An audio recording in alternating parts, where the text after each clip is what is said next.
We're talking political postmortems, corporate disaster files, even behavioral science research. And we try to distill it all. Right, distill it down to a single, safe, sort of universal standard for how you should be communicating in a world where, let's face it, everything is being recorded. Everything. And today, we are really wrestling with a tension that I think every single person alive feels.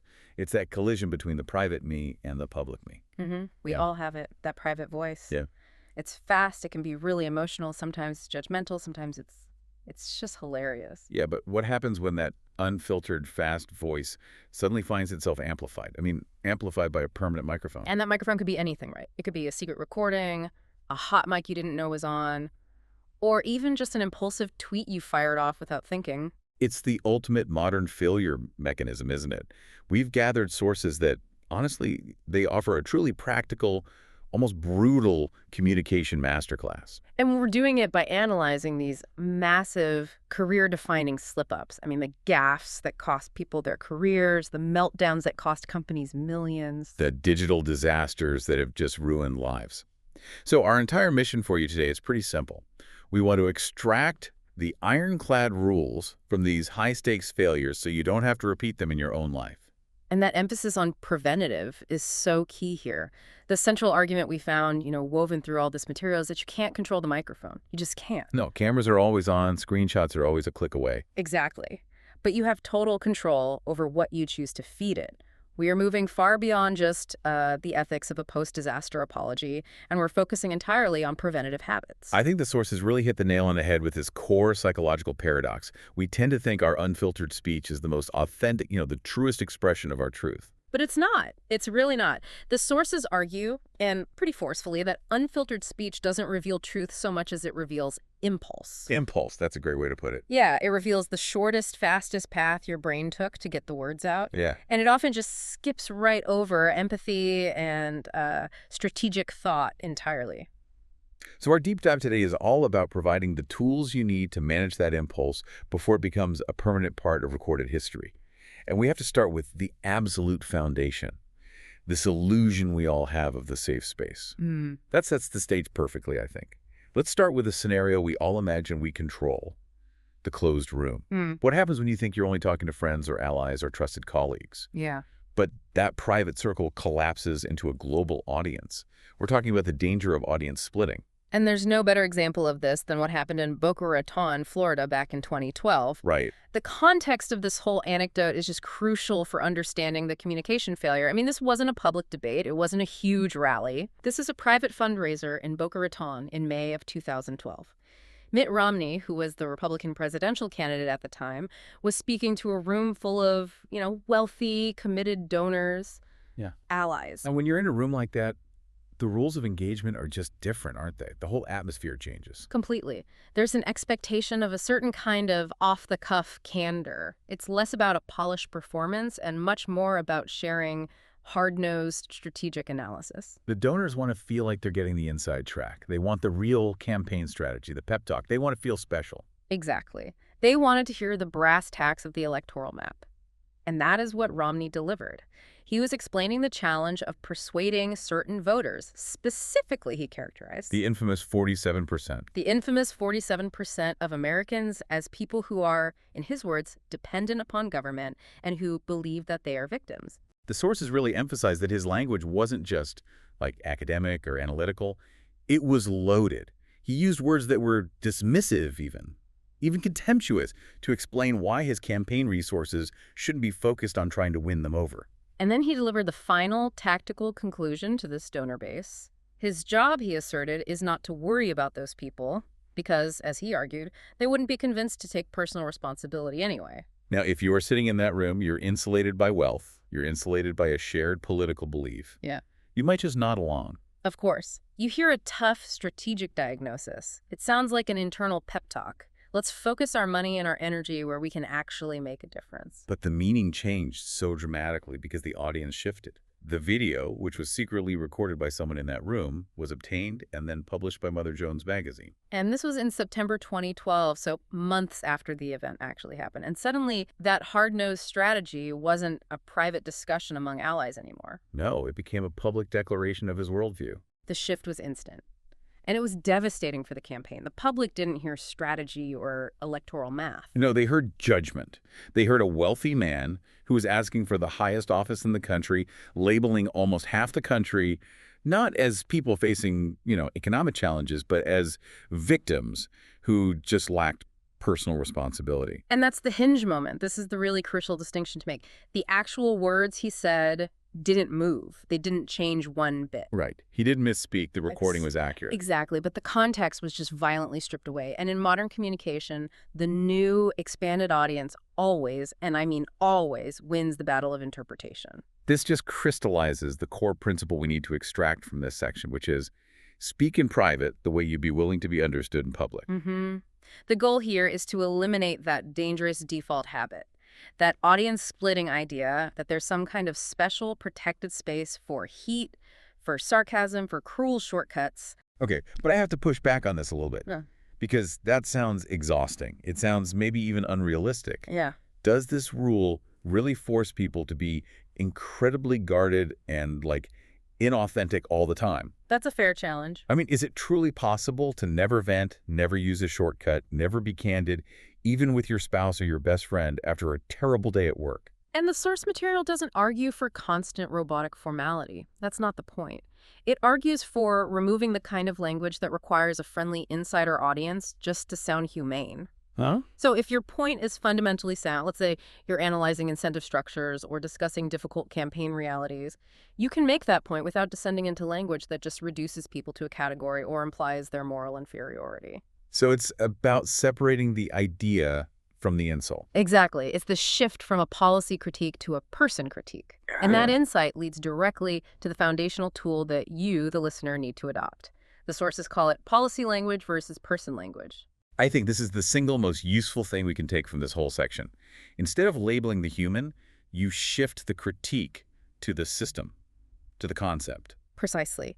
If you find yourself wanting to say they are dependent, which labels and judges an individual's character, you have to discipline yourself to say, this program creates unintended dependency incentives. Or something like, the current economic structure creates difficult behavioral patterns. Yes.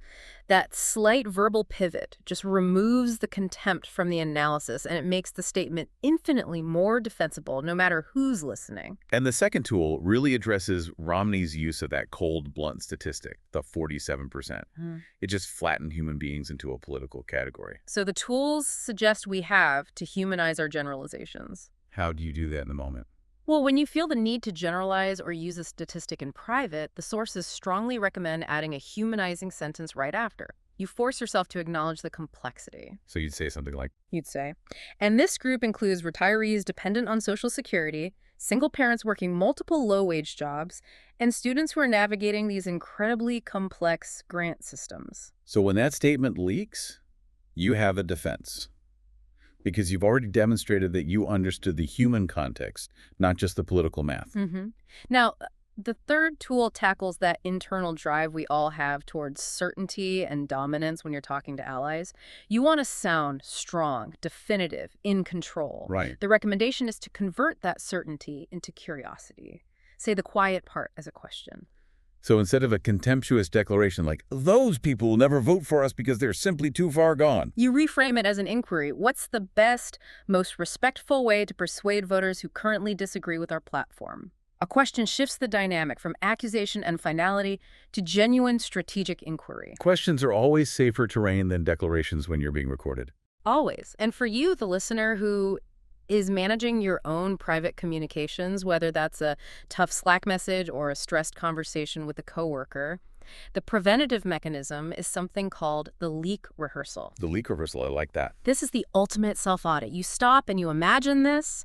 I'm going to take a 5-second clip of what I'm about to say, and it's going to be played on the nightly news. No introduction, no context, with a hostile voiceover. If that clip requires a 5-minute explanation, a long history lesson, or deep knowledge of your inside joke circle just to sound decent, then that language is fundamentally unstable. It has to be rewritten right now. It's about building language that can survive the complete absence of context. It's the equivalent of writing an email that can survive being forwarded to HR. It needs to be able to stand on its own. Exactly. And the final simple edit is just to cut the absolutes. These are the words that turn analysis into an accusation. Always, never, no matter what. And the ultimate category label, those people. Absolutes just eliminate nuance. And nuance is your best, most affordable defense when someone tries to distort your message. The section's maxim is crystal clear. If you wouldn't stand by the clip, don't feed the mic. That is a profound starting point. Yes. So we've sealed the private room. We've established the rule that you should always speak as if the entire audience is present. Let's pivot. Let's go to the high-pressure environment of a massive crisis where the issue isn't a leak political thought, but how to master the absolute communication hierarchy when tragedy has already struck. Our anchor anecdote here is the Deepwater Horizon disaster. This was in the Gulf of Mexico, May 2010. Just a catastrophic, multi-layered tragedy. It really was. 11 workers were killed in the initial explosion, and that was followed by the largest marine oil spill in history, threatening the entire Gulf Coast ecosystem and just destroying the livelihoods of thousands and thousands of people. And the public face of that crisis, almost by default, became Tony Hayward. He was the CEO of BP at the time. In a crisis of that magnitude, the sources really emphasize that the public is not grading your technical ability to cap the well. Not at first, anyway. They are grading your values. They're listening for emotional honesty, for accountability. That's it. The public has 3 core questions, really. Do you understand the monumental scale of this loss? Do you authentically care about the people who are affected? And are you unequivocally accountable for the harm that was caused? Hayward was under just unimaginably intense scrutiny. He was facing reporters and cameras every single day. He delivered a carefully worded apology. He discussed remediation efforts. But then came the single sentence that completely undermined his entire communication effort. He was speaking to a reporter, and he was expressing the immense personal toll the disaster was taking on him. And he said, "There's no one who wants this over more than I do. I'd like my life back." Okay, I want to pause on that sentence for a second. Yeah. Because if you just isolate it, it is a perfectly human statement. It is. The man was likely operating on zero sleep, facing the destruction of his company's reputation, and just the crushing weight of all that public pressure. He was exhausted. He wanted normalcy back. Absolutely. We can grant him that human feeling, but that is precisely where the principle of crisis communication sequence takes over. Because to the people who had lost husbands or sons, to the fishermen who were watching their entire career vanish into oil-slicked water, that statement didn't register as exhaustion. No. It landed as the ultimate act of self-pity. He centered his inconvenience, the loss of his life, over their irreplaceable loss. He effectively made himself the victim of the tragedy his company caused. And that's the hinge moment. The backlash was immediate, and it was fierce. It forced Hayward to issue a follow-up apology, where he had to acknowledge the remark was thoughtless and hurtful. The damage wasn't just to his persona. It fundamentally fractured BP's ability to communicate with any credibility. Once the public sees you as self-pitying rather than accountable, it's game over. Which crystallizes the core principle we need to drill down on. Words must follow a strict order. It's a hierarchy you have to memorize and practice, especially when you are under stress. What's the order? The correct sequence, the one that establishes credibility and empathy, must always be them first. It's an escalating scale of prioritization. You start with, number 1, them, the affected people. Okay. Number 2, the specific harm or loss they've experienced. Number 3, your responsibility for that harm. Number 4, the concrete actions you are taking to fix it. And then only at the very end. And only then, and maybe not even then, a small mention of your own emotional state, and it has to be framed by the commitment to repair. The natural default human mistake, especially under pressure, is to completely reverse this. We are driven by self-preservation, so we lead with our own discomfort. This is hard for me. I'm being unfairly judged. I just want this to end. We lead with defense, which is what Hayward did. The better trained habit is to pivot. This disaster is happening to you and I, or my organization. We own our part in fixing it, regardless of my personal feelings. This sources make a truly profound point about this. Empathy isn't just a personality trait that you either have or you don't have. It's a communication sequence, a sequence that can be trained and deployed to ensure others feel seen and prioritized even when you, the speaker, are internally just completely overwhelmed. So if I, as a listener, screw up a major project at work or I let down a colleague, I can't lead with, "I'm so swamped I just couldn't get to it." You absolutely cannot. That is leading with your feelings and your defense. You have to start with the impact on them. Which brings us to the practical tools for mastering this accountability voice. Tool number 1 is the you first opener. Which means immediately establishing that the victim is the center of the story. If you've missed a deadline, you don't start with your excuses. You start with, "I recognize that my delay has caused significant ripple effects for you and for your team." Right? Or in a larger context, people are hurting, families are scared, the environmental damage is unacceptable. Yes, and then you move immediately into tool number 2, which is speak accountability. You have to use active owning verbs. You say what you own. We caused harm. I failed to meet that expectation. We are responsible for making this right. You just have to wear the mistake without shading it. And tool number 3 is the difficult one for the ego. Ban self-centered phrases in a crisis. Temporarily remove the language of your own personal inconvenience. The sources are really strict here. You must temporarily excise phrases like, "I'd like," "I feel," "What about us?" "It's been hard for me." If the audience is currently experiencing a genuine tragedy or a significant impact, the moment is not about managing your comfort. It's about signaling your commitment to repair. Exactly. Those internal thoughts. They should be processed privately, with a therapist, a friend, a colleague, not broadcast publicly. And if we need a concise roadmap for this, the sources provide the 3A script, which is a fantastic structure for any public or professional apology. Acknowledge harm, apologize clearly, and then act with specifics. The act part is what separates a genuine apology from a non-committal one. Right, you have to answer, what are you doing, when are you doing it, and who is responsible for the follow-up? It prevents the apology from becoming just a vague statement of regret. And finally, the care sentence. This is like a pre-programmed emergency line. For when your brain freezes up. If you are flooded with emotion and you just can't think clearly, you need a default, safe expression of empathy you can deploy. Something like, "I cannot imagine how disruptive this is to your livelihood. You deserve clear answers and you deserve immediate action." You memorize this so it comes out automatically. The microcept connection is practicing delivering a tough, honest message using the sequence, and crucially, doing it without inserting a but or a justification in the opening statement. In a crisis, your mouth should carry relief for others, not relief for your own ego. That lesson from BP is absolutely essential. Okay, so let's zoom out from crisis response now and look at the power of casual remarks when it comes to setting the value of your own work. How easily can a bit of humor bankrupt an entire brand? This brings us to the Ratner example. So we land in London, 1991, at the Royal Albert Hall. Gerald Ratner was a huge success story. I mean, he took jewelry, which was traditionally kind of stuffy and inaccessible. Very exclusive. Very. And he made it mass market, affordable, and fun. He was the CEO of Ratner's Group, and he was giving a speech at the Institute of Directors annual convention, a room full of his peers and investors. So he was among friends, really, speaking with the confidence of a leader who had completely disrupted an entire industry. And he decided to use some self-deprecating humor about his own product line, which was known for its low prices. Right. He was trying to be candid and funny. So he started joking about a cut-glass sherry decanter set the company sold for just £4.95. So cheap. And he asked the room how they could possibly sell it for so little, and then he delivered the infamous line. He said it was total crap. The sources point out he didn't even stop there. He doubled down. He joked that the cheap earrings they sold wouldn't last as long as a Marks & Spencer prawn sandwich. Right. Which, for the benefit of our global listeners, is a very British, a slightly esoteric reference to a readily available, often consumed, perishable item. It's not a compliment. Not at all. And the initial reaction in the room was laughter. Of course. They heard a witty, candid CEO being self-aware, maybe a little rebellious. But once those quotes hit the national newspapers the next morning, the context just evaporated. The public, the actual customers who bought those items, they heard a CEO confessing his products were garbage, and by extension, mocking their choice to purchase them. And this wasn't about competitive pressure or a bad financial quarter. The consequence was immediate and catastrophic.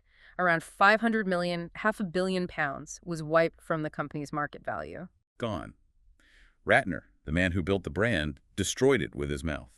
The phrase "doing a Ratner" immediately became part of the English lexicon, became shorthand for a self-inflicted, devastating reputational disaster. This elevates the principle to a whole new level. Your mouth is a value-setting tool. We are taught to think of words as cheap, disposable, but in a recorded world, words are permanent signals. They tell the world and your investors what you truly respect and what you secretly dismiss. The mistake wasn't the quality of the decanter, it was the judgment the CEO attached to it. He forgot that the audience does not hear your intent, your desire to be funny, they only hear the impact. And the impact was a financial liability and a massive breach of trust with the customer. So the habit we have to replace is speaking for relief to vent, to win an argument, or to score an easy laugh. The superior habit is speaking only for results, to clarify, to build trust, to strategically advance a goal. And to do that, we need tools that interrupt the brain's default impulse. This is where the behavioral science becomes incredibly practical. The sources introduce this fascinating research on the strategic utility of the pause. Okay. We know from studies on emotional regulation and impulsive behavior that introducing a time delay, even a fraction of a second before reacting to a perceived slight or wrongdoing, significantly reduces the intensity and the cost of that impulsive retaliation. So the pause is not a sign of weakness or slowness. No, it is a strategic maneuver. It allows the slower, more rational part of your brain, your prefrontal cortex, to re-engage. So the science is literally telling us that time equals money and reputation in this context. Absolutely. And if you can't get a full pause, you can deploy a technique called affect labeling. Research suggests that simply naming the intense emotion you are feeling, even just silently saying to yourself, I am frustrated or I am feeling angry, it actually reduces the reactivity in the amygdala. The brain's threat system. Exactly. It puts regulatory control back in the driver's seat. It stops the amygdala hijack before the verbal explosion happens. So let's translate this into 5 tools the listener can use to install these preemptive controls.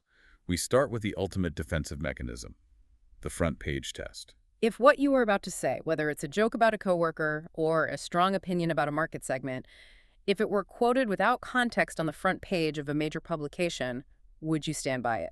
If the answer is no, it doesn't get said. You have to assume your language is already being edited for maximum hostility. Tool number 2 is vital for anyone who uses humor in professional settings. Replace jokes with data. Ratner was trying to be entertaining, but in a high-stakes environment, clarity is mandatory. Humor is entirely optional and often highly, highly risky. If you feel the temptation to use a sharp wisecrack to win the room, instead offer a concrete, verifiable point, a piece of data. So if Ratner had said, "We are selling this decanter at a steep loss to drive foot traffic, focusing instead on high-margin items," he would have sounded strategic, not contemptuous. Exactly. Third, applying that affect labeling out loud, using a heat label. This is a social containment tool. Right. If you feel the heat rising, you just state it to your audience or to yourself. I'm frustrated with this outcome, so I'm going to slow down my response to ensure clarity, or this is making me angry, so I need to step back. Naming the heat is the fastest way to cool the interaction down. Because it externalizes the feeling and puts you back in control of it. Fourth, pre-write your red lines. You don't wait for the pressure to decide what you won't say. You decide now, in a cold, calm state, what you will never, ever say in public or private. Insults, contempt for your product, personal digs, destructive absolutes. You create a mental firewall. These standards are non-negotiable no matter how funny or effective they might feel in the moment. And finally, install a pause trigger. This is a physical cue that forces that critical half-second delay. This needs to be practiced. It could be sipping water, adjusting your glasses, touching a pen to paper, or just a deep inhale for 4 seconds. That physical act gives your prefrontal cortex just enough time to engage and stop the impulsive reaction. As the source material warns, if your mouth can bankrupt a brand, it can bankrupt your trust. So speak like, trust is the currency you are spending. That is heavy. It is. We've established the rules for physical communication in closed rooms and in crisis moments, but these days, the mouth. It also includes the thumb. And the stakes are magnified exponentially by the speed of the digital world. The digital world just fundamentally changes the rules of engagement. The principles we just covered, context, sequence, value, they apply perfectly, but the risk factors are so amplified. Why? Because of the three brutal properties of digital speech. First, context collapses. An insider joke is read as policy. Second, speed beats nuance. There is no time for interpretation. And third, receipts are forever. Even deleted posts are screenshot and archived forever. Which demands we split our final two communication failures into distinct categories, starting with the devastating impact of context collapse and permanence. And for that, we have to talk about Justine Sacco in 2013. Justine Sacco was a communications professional, and she was heading to South Africa in 2013. She was on a layover at Heathrow, and she posted a satirical but wildly offensive and racially charged tweet before boarding her 11-hour flight. And critically, she had a tiny audience at the time, around 170 followers. So small. Which just reinforces that illusion of a contained mindset, the feeling that she was whispering an edgy joke to a small group of friends who would get her satire. But for 11 hours, she was completely unreachable, physically suspended above the Atlantic while the tweet went viral globally. The outrage was just unprecedented. People tracked her flight. They used the hashtag has Justine landed yet, like some sort of morbid digital countdown. And when she landed in Cape Town, the algorithmic Colosseum had already passed judgment. Her employer, IAC, had publicly condemned the post. She soon parted ways with the company. The tragedy here is not just the content, but the mechanism of destruction. She was instantly defined by her single worst impulse. The hinge moment was that she thought she was speaking to 170 people. But she was actually speaking to 7 billion people who had no shared context, and for whom the satire did not land. Only the offense did. Which brings us to the principle. Build friction between impulse and publication. The speed of digital publishing is inherently hostile to thoughtful communication. And this is where we have to bring back that behavioral science concept of the hot-cold empathy gap. Let's take a moment to really drill down on what that gap is, because this affects every listener who has ever fired off an angry text or a smug comment. The hot-cold empathy gap is a cognitive bias. When we are in a high-arousal, hot state feeling smug, amused, angry, justified, we systematically fail to predict how our words will land on someone who is in a cold, calm, or default state. In that hot moment, we are just blind to the consequences. Completely blind. We think the joke is harmless, but the cold reader sees only cruelty or malice. That explains why you can look at a tweet you sent 12 hours ago and think, who wrote that? That doesn't even sound like me. It was you, but it was at you. And that's why the necessity of delay is mandatory, not optional. The research is so clear on this. Even a 10-minute delay is often enough to transition you from the hot state back toward a cooler, more rational one. Online, where the cost of a single impulsive line can define your reputation forever, delay is the only safety mechanism. Absolutely.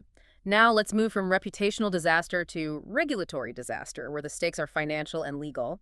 And this brings us to Elon Musk. Our second digital example deals with language specificity and the immense power of a CEO's words. On August 7, 2018, Elon Musk posted a tweet regarding Tesla. It said, "I'm considering taking Tesla private at $420. Funding secured." To the casual observer, maybe that looks like high-energy brainstorming or just a casual announcement. But to the markets, and more importantly to the regulators, this is an official declaration of a material corporate event. And the market reacted immediately. The SEC later documented that the tweets caused Tesla's stock price to jump by over 6% and triggered significant market disruption. Real money. Billions of dollars moved based on a few characters posted midday. And the regulatory trap, which the SEC hammered home, was that certainty phrase, funding secured. The claim lacked adequate factual basis. The deal terms were uncertain, and discussions with financing partners were incomplete. This is such a powerful lesson. The world, especially the financial world, prices certainty, not intent.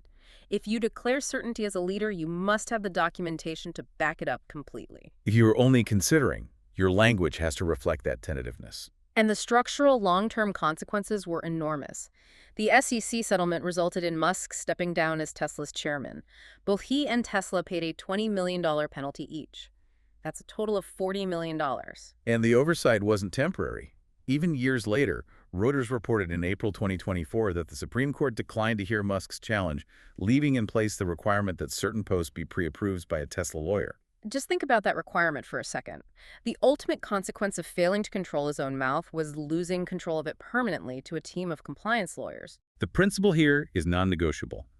Separate the draft from the declaration. Your first thought, especially on a public platform, is always just a draft.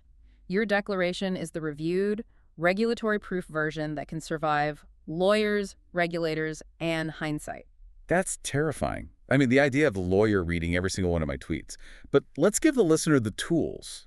The tools to treat their own high-stakes digital communication like a legal filing, to build that required friction. Tool number one is the two-step publish. You write the post, you save it, and then you literally put the phone down or minimize the window. Reread it later. Even just 10 minutes later is powerful. That short delay shifts the tone from hot to cold. Second, ban certainty words until proven. This is so critical for professional communication. You replace definitive words like secured, guaranteed, or final with soft, provable verbs like exploring, discussing, or considering. Be precise about the status of the information. Third, add a receipt line. If you are making a significant claim, even if it's just in a long email chain at work, force yourself to attach the evidence. A date, a named source, a verifiable number, something you'd point to if you were challenged. And if you can't attach the receipt, the statement is too certain to publish. Fourth, use a red team buddy. This is highly effective. Before sending a high-stakes email or posting a controversial comment, send it to a trusted colleague or your spouse and ask them only one question. How else could this be interpreted? They are looking for the worst possible headline so you can prevent it. And finally, in those heated digital exchanges, the comment sections or the group chats, we revert to Stephen Covey's famous observation. Most people listen with the intent to reply, not to understand. The best way to break that default pattern is the reply with a question move. If you feel the heat rising, just ask, what specific data are you basing that on? Or what makes you feel so strongly about that? It forces you into listening mode, it slows the escalation, and it builds friction where there was none before. Your thumb is a microphone. Pause like you're already on stage. That's the ultimate takeaway from the digital section. But what happens when you're actually on stage or in a meeting and you're physically under attack and the pause just isn't enough? We need the final physical safety break. Our final and perhaps most viscerally painful anecdote takes us to the Laugh Factory in West Hollywood, November 2006. Michael Richards Kramer from Seinfeld was attempting stand-up. He was trying to redefine himself outside of his iconic TV character. And the crowd was just unforgiving. Hecklers started challenging him, claiming he wasn't funny. That is one of the most stressful environments a professional communicator can face. Humiliation in front of a live, captive audience. He had options. He could pivot, exit, or just ignore them. Instead, he chose to escalate. He erupted in a tirade, using racist slurs and referencing violence. The entire meltdown was captured on video, turning the comedy stage instantly into evidence. He did the necessary public apology later on The Late Show with David Letterman, expressing deep regret. But as the source material highlights, apologies don't rewind videos. That 5-minute clip became his defining public reference point. It effectively led to his complete retreat from the spotlight. The crucial hinge moment wasn't just the content of the words themselves, as destructive as they were. The hinge moment was the decision to keep talking after he had completely lost emotional control. He prioritized winning an argument with 2 hecklers over preserving his entire career and reputation. He allowed the heat of the moment to control his future. This delivers the ultimate rule of impulse control, which is really the umbrella for everything we've discussed today. When your body is hot, your mouth must go cold. We have to understand the science of why anger gives us this false sense of fluency. It's the amygdala hijack in full effect. When we feel humiliated or challenged or threatened, the amygdala, the brain's alarm system, takes over. It releases a rush of chemicals that triggers a fast, emotional, and highly effective response, often leading the mouth to seek the harshest, most dominant, most insulting tools available. You feel incredibly powerful and fluent in that moment. But the quality of your speech degrades to zero, and you are simply creating a permanent digital shadow of your rage. And the hot-cold empathy gap applies even here. When you're boiling with anger or shame, you lose the ability to calculate the future cost of your words. You only care about the immediate goal, which is domination. So the goal must shift instantly from escalation, I'll win this moment, I'll shut them up, to preservation. I will not create the clip that defines the next decade of my life. And this requires having a non-willpower-based plan for containment and exit. Let's detail the final set of tools for the listener tools that focus entirely on containment and physical exit. Tool number 1, effect labeling as the break, but used internally or silently. When you feel the heat, the tightness in your chest, the flush in your face, silently name the emotion. Anger, shame, embarrassment, fear. Naming it, as the studies show, forces a small degree of cognitive distance, which is just enough to begin reducing the threat response in the brain. Tool 2. Memorize an exit line. This is a prepared script for retreat. It needs to be short, boring, and utterly safe. You practice it until it's automatic. It could be, I'm done here, or I'm going to step away for a moment, or we will discuss this later when we are both calmer. This line is your ejector seat. It is not an invitation to debate. It's a statement of containment. 3. Step away. This is physical. If you are in a digital argument, literally put the phone down and walk to the kitchen. If you are in a physical meeting, say your exit line and go to the bathroom. Leaving is containment, not weakness. Staying in a hot room, whether it's physical or virtual, only guarantees the escalation of impulse. The goal is to separate the body from the microphone. 4th, replace insult with boundary. Insults are always guaranteed to escalate the fight because they attack the person.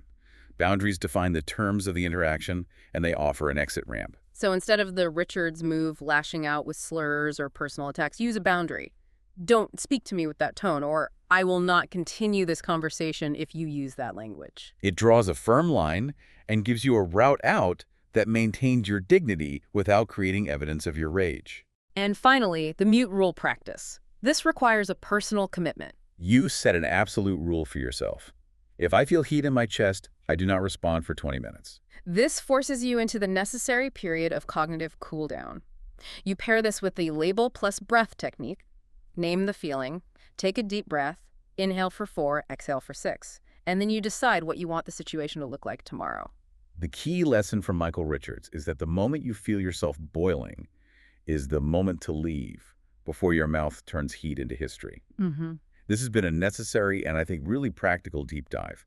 We've extracted 4 core, powerful, and expensive lessons from these high-stakes failures. First, context collapse from the Romney leak. It shows the danger of audience splitting and the need to abandon person language for policy language. Then crisis sequence from the Hayward disaster, which proved that empathy is a strict communication order that must prioritize the affected people first. Third was value setting from the Ratner joke, where impulsive speech repressed an entire brand and a career, reminding us that clarity is mandatory, but humor is optional. And finally, digital friction from the Sacco and Musk examples, confirming that your thumb is a microphone that demands mandatory delay and the separation of the draft from the declaration. We can synthesize all the behavioral science takeaways into 3 non-negotiable standards for how you communicate in a recorded world. And these standards apply whether you are a CEO or just trying to navigate a family group chat. What are they? First, the power of the pause. The time delay is not just politeness. It is a strategic, physiological maneuver to re-engage the rational brain and reduce the cost of impulse. Okay. The strategic utility of affect labeling. Naming the emotion reduces the brain's threat response, buying you the regulatory control you need when the pressure is highest. And the final one? Always separate the draft from the declaration. Your first thought is for you. It's fueled by impulse or exhaustion.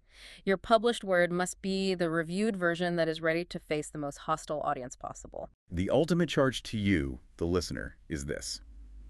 If you wouldn't stand by the clip, don't feed the mic. If your mouth can bankrupt a major corporation, it can certainly bankrupt your personal and professional trust. So speak like trust is the most valuable currency you possess.